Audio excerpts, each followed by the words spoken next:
இங்கே ஜப்பானில் இது செரி பிளாசம் சீசன், இதை சாக்குரா அப்படின்னு சொல்லுவாங்க.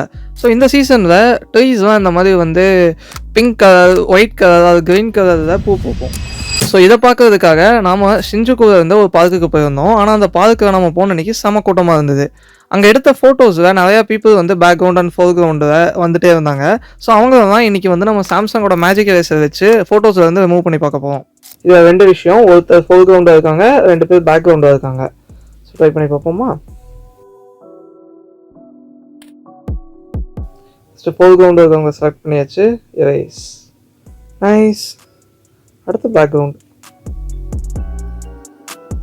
சூப்பரா. இந்த ஃபோட்டோ பார்த்தீங்கன்னா கொஞ்சம் காம்ப்ளெக்ஸானது, ஏன்னா பேக்ரவுண்ட் வந்து நிறையா பீப்புள் இருக்காங்க. ஸோ இது எப்படி ஒர்க் ஆகுதுன்னு பார்ப்போம். Object eraser. ஸோ ஃபஸ்ட்டு இந்த 2 பேரை தூக்குவோம். Nice nice. ஆனால் இந்த 2 பேர் மட்டும் அவங்களோட பாதி பாடி மட்டும் இன்னும் அப்படியே இருக்குது. ஸோ வந்து ரொம்ப மைன்யூட்டாக பேக்ரவுண்டு, ரொம்ப பேக்ரவுண்ட் கலரோட பிளண்டாக இருக்கவங்க கிட்ட கொஞ்சம் அக்யூரசி கம்மியாக இருக்குது. But overall accuracy is very good.